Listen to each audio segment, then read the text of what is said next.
की बात कर रहा हूं। और वो ढूंढते ढूंढते द्वारका आए। मीरा जी को जब ये पता चला कि मेवाड़ से राणा उन्हें लेने आए हैं,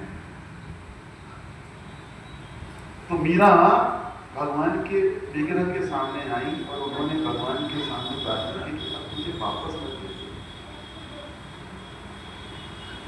क्यों भेज रहे हो? अगर तुम्हें भेजना था तो निकाला, पहले तुमको पहले ही भेजना था।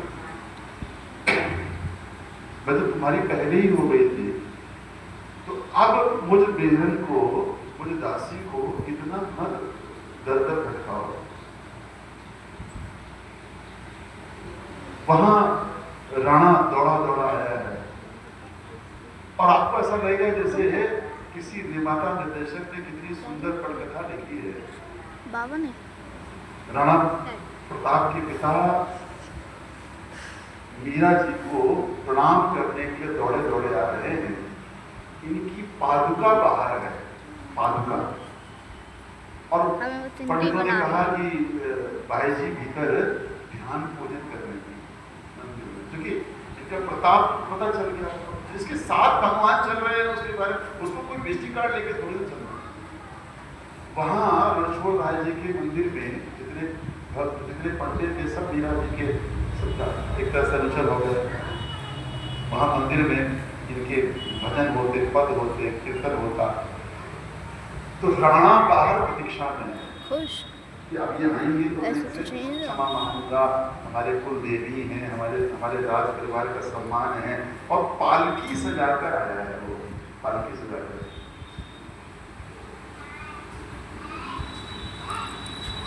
भीतर से उसने आवाज लगाई कि आप भाई जी, मैं आया हूँ, आपका पुत्र आपको लिवा है। हमारे कुल में, हमारे परिवार में आपके बहुत कष्ट आए हैं, हमें क्षमा कर दो। और आप बस हम सब समझेंगे कि आप हम पर कृपा कर रही हो कि आप एक बार लौट लो। और आपकी सखी देवी जी ने बुलाया है, कुल देवी है। राणा कहते आपकी सखी देवी जी ने बुलाया है कि जब से मेरी सखी गई है कृष्ण कीर्तन हुआ है। तो मीरा का स्वर सुनाई दिया कि सुनो, तुम जाओ, मैं तुम्हें आशीष देती हूँ। तुम्हारे पूरे कुल को तारने के लिए, सनातन धर्म की रक्षा करने के लिए एक वीर उत्पन्न होगा। ये मीरा का वरदान है, ये जो है डॉक्यूमेंटेड है, महाराणा प्रताप के जीवनी में आता है। मीरा ने वर दिया, कहा कि एक वीर आएगा जो तुम्हारे परिवार के सारे कलंक को धो डालेगा। लेकिन सुनो, हट मत करो, अब मैं लौट नहीं सकती। तो राणा बाहर दरवाजे पर खड़े खड़े फूट फूट के रोने लगे कि नहीं, बिना आपको लिए अब मैं जाऊंगा नहीं। फिर उसके बाद मीरा का स्वर आया नहीं। कोई 2 घड़ी तक बाहर खड़े रहे इस प्रतीक्षा में कि मीरा जी अब आएंगे, अब आएंगे। 2 घड़ी तक जब मीरा नहीं निकली तो दरवाजे को खोला गया, क्योंकि दरवाजा अंदर से बंद नहीं था। दरवाजा कोई बंद कुंडी नहीं लगी थी, बंद नहीं था। 2 घड़ी बाद जब दरवाजा खोला गया तो मीरा नहीं थी वहां। मंदिर में कोई और दरवाजा नहीं था, मंदिर में कोई खिड़की नहीं थी। बस रणछोड़ राय मुस्कुरा रहे थे और मानो आज रणछोड़ राय 1 नहीं 2 हो गए हैं। और रणछोड़ राय के पास वहां मीरा के गिरधर नागर मुस्कुरा रहे हैं। मानो गिरधर कह रहे हैं कि अब मीरा को तुम मीरा के पद में तलाशना, मीरा के भजन में तलाशना, मीरा को मीरा के गीतों में गाना। अब मीरा एक ही थी, एक ही रहेगी, और मीरा दोबारा नहीं आएगी। तो मीरा को अगर कभी निहारने का मन करे तो गोवर्धन गिरिराज चले आना। और गोवर्धन गिरिराज में जब तुम्हें कहीं से भी सुमधुर कोई मधुर गान, मधुर तान सुनाई दे तो समझ लेना मीरा ने कोई पद गाया है। बोलिए भद्रमती मीरा महारानी की जय। बोलिए गिरिराज भगवान की जय। देखो मीरा जी का चरित्र एक दो शब्दों में, एक दो पदों में, दो चार प्रसंगों में पूरा हो जाए, इतना सरल है। कल भी वो नाम लो। कई सारे प्रसंग मीरा जी के चरित्र को लेकर आते हैं। भक्तमती मीरा, बहुत से भक्त हुए, बहुत से संत महात्माओं की कथा आती है, जो कि सब संत और महात्माओं की कथा हम चाहकर भी ले नहीं सकेंगे। एक भक्त हुए कुंभदास जी, हालांकि वो पहले विषय आ चुका है, पर हमने उस समय नहीं लिया था, यही कहे उस समय व्यास विधि से प्रेरणा नहीं मिली थी। वल्लभाचार्य के पुत्र विठल दास गोसाई के ये प्रधान शिष्यों में से हुए। अष्टछाप कवियों में सबसे जो बड़े थे, सबसे बुजुर्ग वो कुंभदास जी थे। तो इस समय कुंभदास जी का चरित्र सहज ही आ रहा है। हालांकि ये हम तो छोड़ चुके थे वो पिछला, क्योंकि हमने कथा में लिया नहीं था। मैंने पहले ही समय में कहा था कि योजना बना के हम नहीं बैठे हैं कि कौन सा चरित्र लेना है, कितना चरित्र लेना है।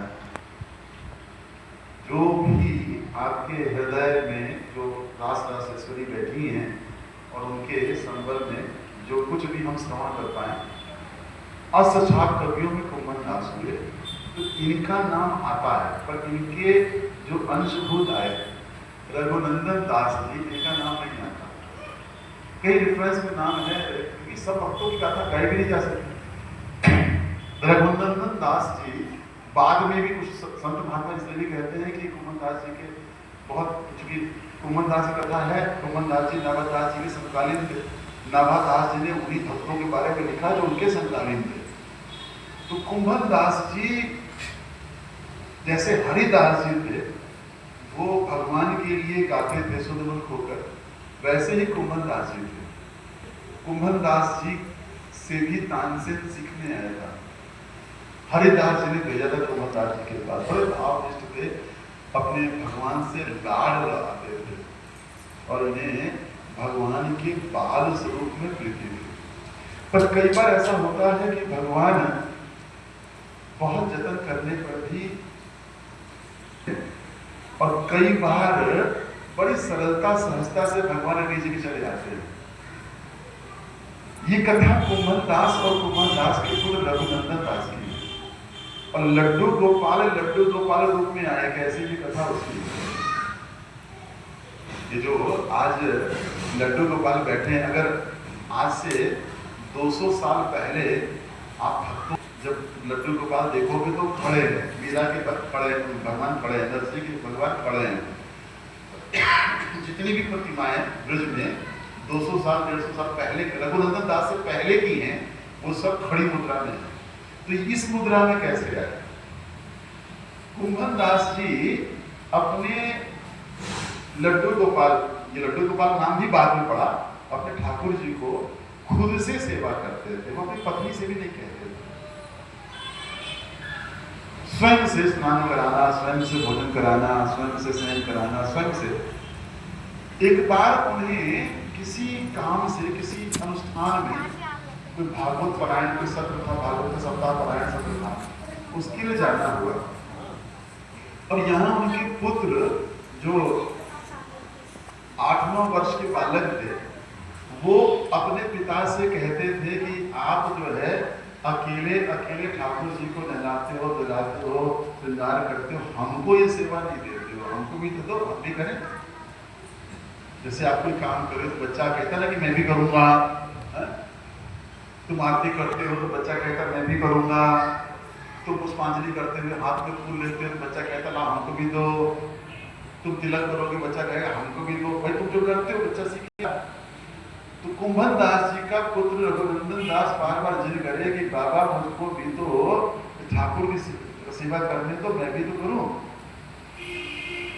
अब हमेशा ये अपने साथ लेकर जाए, जहां जाए अपने साथ लिए ले जाए।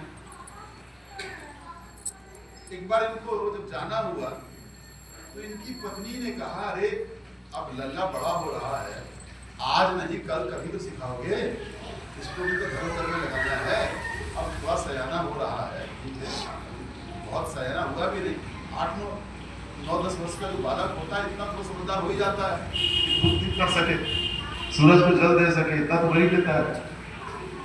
तो श्रीमती जी ने कहा कि अब की आप ठाकुर जी को लेकर मत जाओ, आप रघुनंदन को सेवा दो और मैं देखती रहूंगी। ठीक है, आप कहते हो कि हम ना करें, हम ना करेंगे, करेगा यही, पर इसको मौका दो। तो मोटा मोटा जो बता सकते थे कि अब अचानक से मंत्रोच्चार कहाँ से सिखाते, तो मोटा मोटा भाव कि लल्ला इनको स्नान कराना और इनको पोशाक जो है पहनाकर और बढ़िया से और इनको भोग लगाना, बढ़िया से भोग।